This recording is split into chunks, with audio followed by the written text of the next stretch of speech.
Last week's announcement, the A's purchased land for a ballpark in Las Vegas, rocked Bay Area baseball fans. Yeah, Oakland City Council leaders say the timing of the announcement blindsided them as they were in the middle of negotiations to build the A's new ballpark at Howard Terminal. So despite them having one foot out the door, is there any way to keep the green and gold in the place that they've called home for more than 50 years? San Francisco Chronicle columnist Scott Ostler's article today titled, "What if I told you what if I told you Oakland could break up with owner John Fisher but keep the A's?" It cites a City Hall source who thinks A's ownership might be planning to sell the team.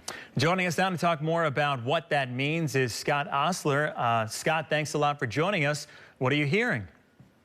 Well, what I'm hearing is that there's a theory, and it's just a theory, but it's very well placed and very well sourced and very plausible that John Fisher, the owner of the A's, might be planning to sell his team. That all this stuff, the negotiations for the Howard Terminal site and the Las Vegas stuff, this is all a plan to what one source called pump and dump. In other words, build up the price of the A's, the value of the A's, and then sell it for a higher price.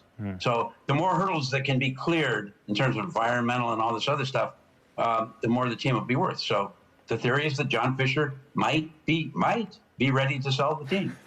And if that were to happen, Oakland would welcome the team back, even if they've already potentially gone? What are you thinking? Well, they're potentially gone, but there are a lot of hurdles to get, a lot of hurdles before they get to Las Vegas. Right. So this theory is that if John Fisher were to sell, it would likely be a local ownership group, and there are 2 or 3 groups who are ready and willing to basically give him a fair price for the team. And if that were to happen, these groups, theoretically, and I'm sure this would happen, would jump in and they would build a ballpark right away. They wouldn't build necessarily this massive mini city that John Fisher supposedly was planning on building, but they would build a ballpark, and either at Howard Terminal or at the Coliseum site, and they would get it done quickly.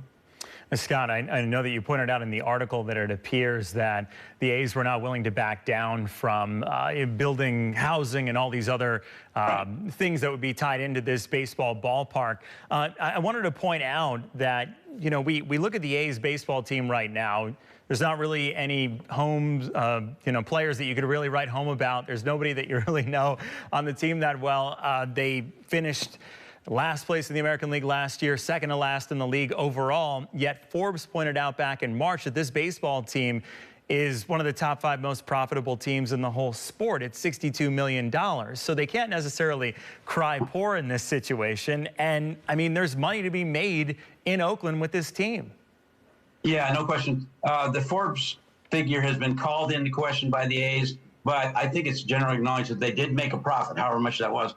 Now, John Fisher bought the team in 2016 for $180 million. It's now worth $1.18 billion, and would probably sell for more. So that means that John Fisher bought the team in 2016, and he's made a profit every year. And on top of that, the team has gone up in value more than $1 billion, maybe $1.5 billion. So by doing nothing, by running the team into the ground, by destroying the fan base, he's made himself $1 billion. That's insane. Maybe he's feeling that Golden Goose has been tapped out and it's time to sell.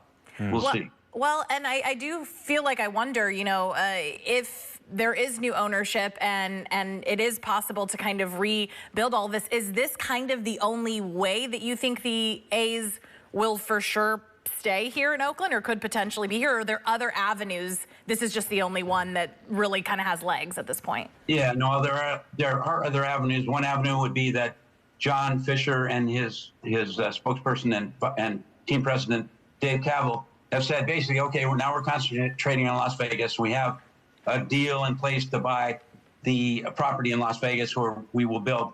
That's not necessarily going to come to fruition. That's dependent on a lot of things happening in Las Vegas, including the government up there giving the A's a ton of money. That could fall through. John Fisher and his group could come back to the A's, to Oakland, and say, let's revisit the deal, and I'll take the last offer you gave me. So it's possible that he could come back. I think it's more likely that he would sell. Yeah. Scott, not that we have a lot of time left on this, but I wanted to just touch on this quickly. What is your view on where Dave Campbell fits into all of this? Because he sort of came out and made the announcement. And if a new ownership was to come in, does he stay with the Oakland A's or the Las Vegas A's or whatever they become? Or is he just due to get a big payday and then, go to another club, or what happens? Well, he's the president of the team. And if the team were to sell, my very strong hunch is that he would be not part of the new regime. He's very much tied to John Fisher. And Dave Campbell told me one time that he is a part owner of the team. I don't know if that means he has 1/10 of a percent of the team or 2% or whatever. So it would stand to reason that he would stand to profit if the team were to be sold. So I don't see him as part of the future if the team were to be sold. Gotcha. All right. Scott Ostler with the San Francisco Chronicle. Thank you for joining us and giving us your insight here. We appreciate it. All right, Dan, Noelle, thank you. We do want to get you to check out your